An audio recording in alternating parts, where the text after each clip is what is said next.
porque eu fico feliz de que eu já comecei concordando com uma afirmação do ministro, e que vai muito em linha do que o deputado Evair falou. Eu esperava, ministro Haddad, Guido Mantega e ouvir Hayek em relação à taxa de juros. É o seguinte, Vossa Excelência disse, aspas, é o gasto tributário injustificado que faz com que o Banco Central suba os juros por causa do risco fiscal ou por falta de equilíbrio fiscal. Não me lembro exatamente como Vossa Excelência disse. Então, meu primeiro questionamento é o seguinte, Vossa Excelência admite, então, que o presidente Lula faz ataques injustos ou até mente quando ataca o Banco Central, como se os juros fossem produto da vontade do presidente do Banco Central e não o resultado da conjuntura econômica, e não o resultado do equilíbrio das contas públicas? Vossa Excelência, então, discorda dos ataques do presidente Lula em relação ao Banco Central, já que admite que a taxa de juros é definida pelo equilíbrio fiscal? Esse é o meu primeiro questionamento.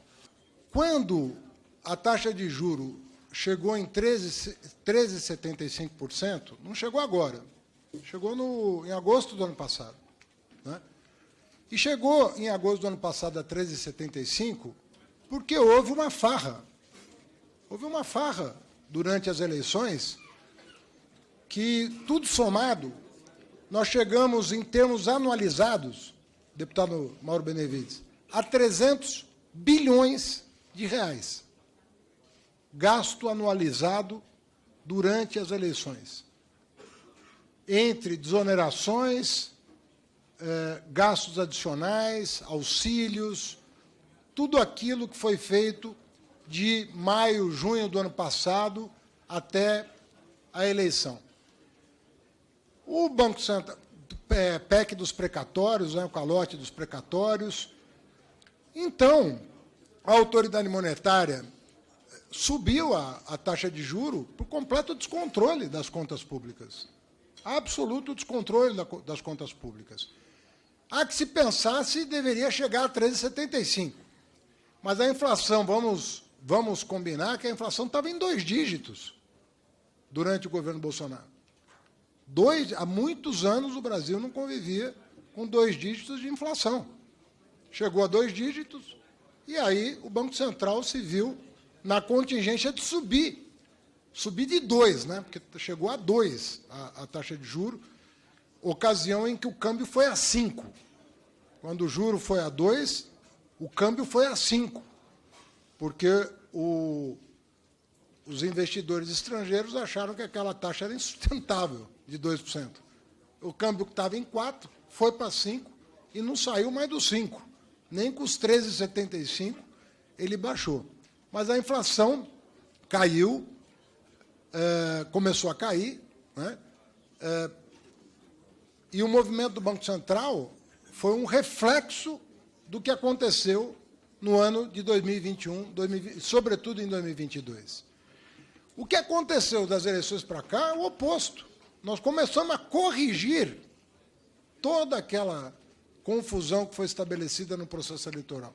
Confusão fiscal. Então, já no dia 12 de janeiro, eu estava tomando medidas saneadoras.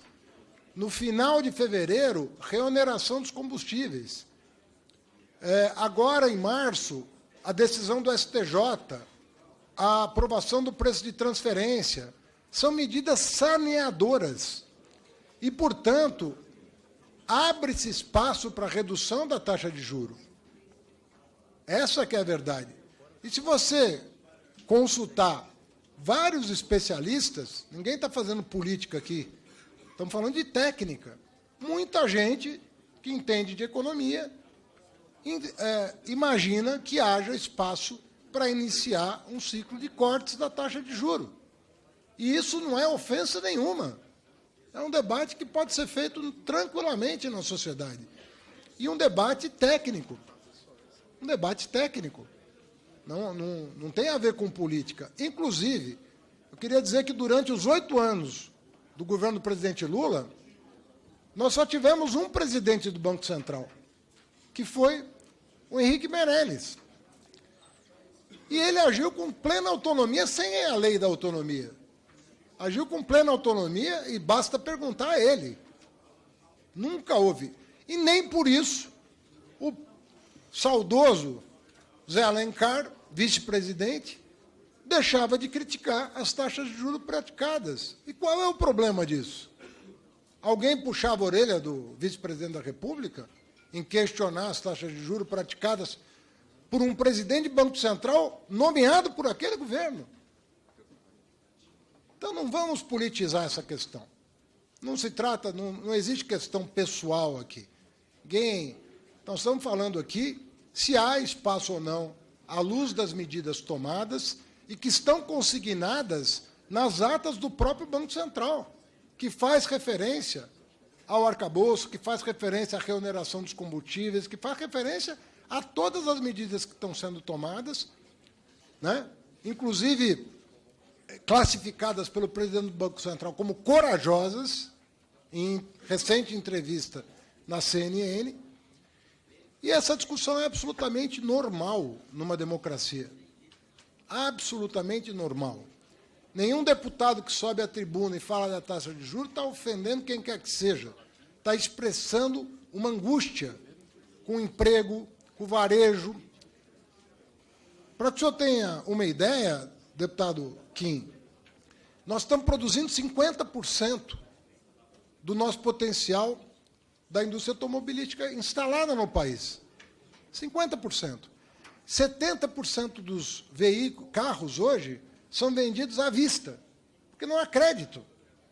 O mercado de capitais está parado. Parado. Não há emissão de debênture, não há emissão de ações. E isso pode atravancar, sim, o crescimento mais vigoroso da nossa economia.